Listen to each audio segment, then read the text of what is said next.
Meron yung nag-comment sa atin, i-shoutout lang natin si Fizz478. Sabi niya dito, ano daw yung cons? Nakakasama ba daw sa printer head ang paggamit ng print pub? To tell you honestly, parang nabanggit ko na yan dito sa content natin kung saan merong title na print pub full tutorial para saan at paano gamitin sa printing business. Anyway, babanggitin ko na lang ng isang mabilis kung ano yung pros and cons ng print pub na application na to ng kahit papano mabilisan. Anyway, ano nga ba yung print pub mga tropa? Ito yung application na enhancer ng color sa inyong mga printer kapag ka nagpiprint kayo. Ito yung gagamitin ninyo. And yung mga color management ng device or ng isang Epson 1300 pwede mong magamit kung ang printer mo 5290 nagkakaroon ng bypass function.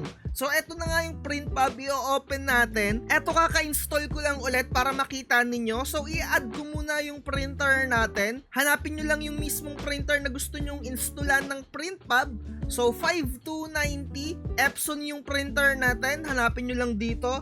Ang gagamitin ko ay Epson 1300. Iba-bypass natin siya. Ayan. Kung baga yung color management ng 1300, ayan yung magagamit natin. Plus additional function na kung ano yung meron yung print pub. So, hindi na tayo magte-test page kasi gumagana naman to. So, eto na yung pinaka-print pub natin, no? So, unahin na siguro natin sa pros mga tropa para kahit papano idulo na natin yung cons. Sa totoo lang, ang kagandahan sa paggamit ng print pub ay yung kanyang color accuracy. Kung medyo nahihirapan kayo sa color correction kapag gumamit kayo ng print pub, kahit papano gaganda yung output. And kung gagamit kayo ng mga medyo makakapal na papel, nalilesen yung mga roller marks kasi kapag magpiprint kayo, eto na yung print pub na generate natin, Epson 1300, pero nakapaloob dyan sa drivers na yan ay yung printer lang natin na 5290 mga tropa. Eto yung lalabas sa kanya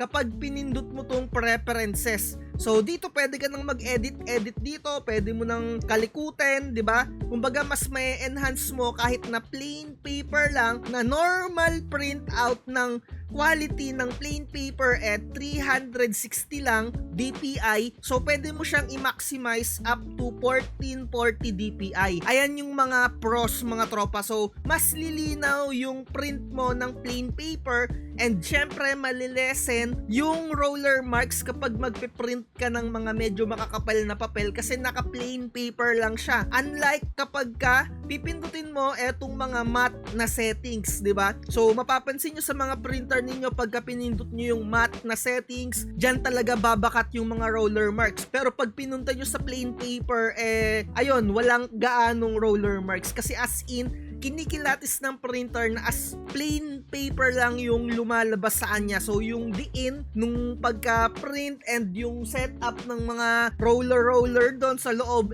as in akala nila band paper lang. So dito pwede mo nang ayus-ayusin yung mga color kung marunong ka mag-color correction. Edit mo lang yan dito. Syempre para hindi na humaba yung vlogs natin. Alamin nyo na lang kung paano gamitin to. Maraming nagko-content tungkol dito sa print pub na to. And again, ako mga tropa, no, hindi ako gumagamit madalas ng print pub. Ginagamit ko lang tong print pub na to kapag medyo nahihirapan talaga ako sa isang kulay na mapalabas. 'Di ba? So dito kasi mas marami tayong matatagel na mga settings dito. Ayan, no, 'di ba? So ayan yung pros niyan mga tropa. And pwede kayong maapag roll to roll print dito. 'Di ba? Halimbawa, Epson 121 lang yung pinaka-printer ninyo, hindi siya pwede mag roll to roll. Mag-experiment kayo or magba-bypass kayo into 1300 na printer na drivers. Ayan, kagaya nito, no? Hanapin nyo lang dito yung setup ng roll to roll. Hanapin nyo lang yung mga nagko-content dyan na mga ibang content creator na nagro-roll to roll. Kasi ako wala akong roll to roll na sticker. Pre-cut na yung ginagamit ko na A4 kaya hindi tayo makapag-tutorial ng mga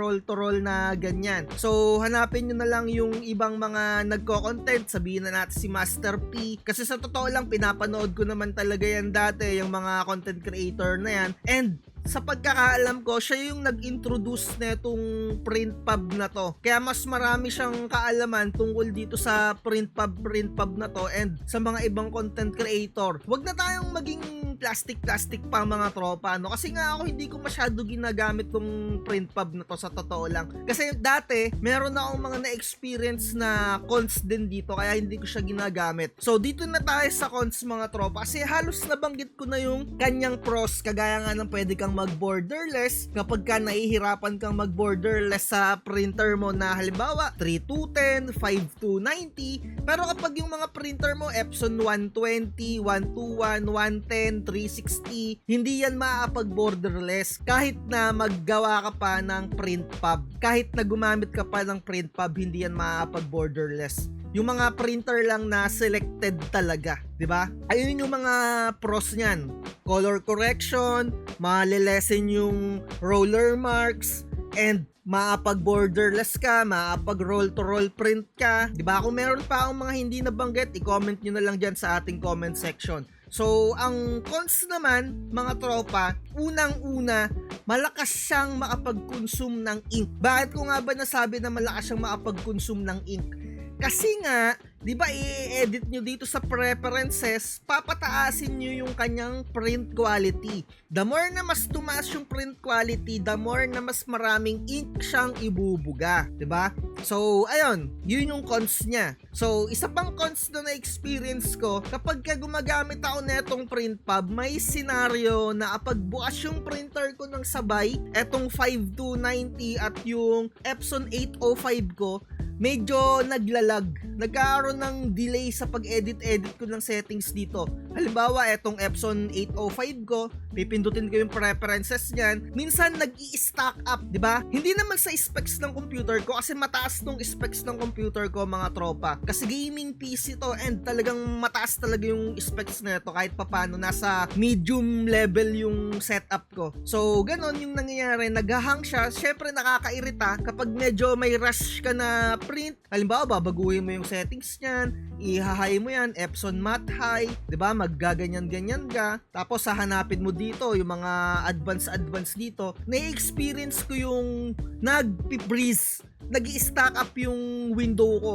Etong pina-desktop ko, hindi ko siya magalaw ng mga 5 to 7 seconds and babalik naman siya. Umaayos naman siya tapos uulit-ulit kapag ka nandito ako sa printing preferences. Siguro nag-aagawan sila ng signal dahil nga yung isa kong printer binabypass ko siya into Epson 1300. Yung signal siguro nagkakaagawan kung ano yung masusunod na drivers, kung yung original ba or yung Epson 1300 na binypass natin, 'di ba? Ayun yung mga na-experience ko na cons. And to tell you honestly, etong PrintPub na to, may time siya na monthly kailangan mo siyang i-reinstall kasi ewan ko ha mga tropa, ang galing netong developer netong PrintPub, yung mga latest version na PrintPub kagaya neto, kahit na i-block mo siya sa update, tumatagos pa rin yung update niya agaya neto, no, sa mga marurunong sa computer. Kapag ka ibinablock siya sa firewall, tumatagos pa rin yung ano niya mga tropa, yung pinaka-update niya. Eto, agaya neto, PrintPub, binlock ko na siya sa internet, kumbaga nag-a-act na lang siya as offline, pero tumatagos pa rin yung update niya.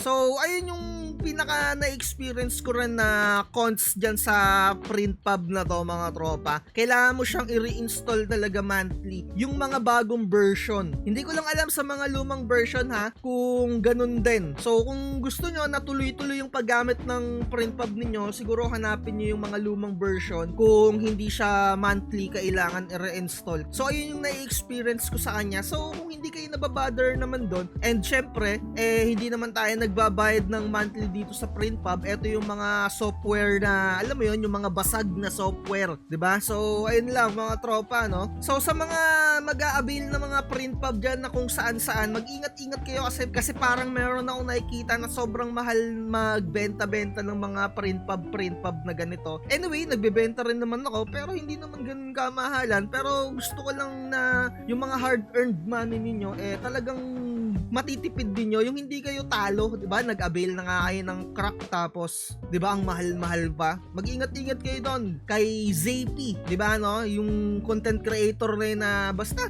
yung CP, yung CP na nakikita ko yun, yung CP. Nakita ko lang naman may mga nag-share sa akin, basta mag-ingat-ingat lang kayo doon. So, ayan, kung ayaw nyo mag-install ng PrintPub tapos gusto nyo naman na makapag-borderless, panoorin nyo na lang yung content ko na ganito. Halimbawa 5590 yung printer ninyo, i-install nyo lang yung driver na eto, yung shinare ko dito. Or halimbawa gusto nyo mag-borderless ng short band paper, tapos Epson 3210 or 5290 lang yung printer ninyo. Ayan, shinare ko naman dito. So siguro dito na natin tapusin yung content natin para hindi na masyado humaba. Para sa mga gustong maghanap ng mga affordable na second hand na laptop, eto no, pwede itong mga ganito, i5 3rd gen, ayan, i5 5th gen, yung mga ganyang mga laptop.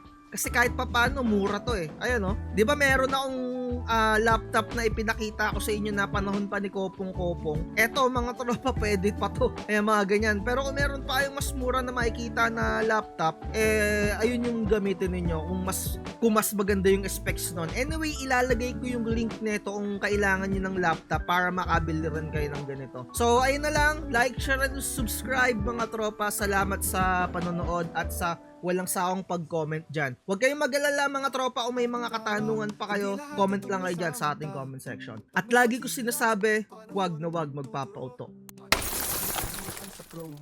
Huwag kang magpapauto, mag-isip ka sa pilian, sa laro ng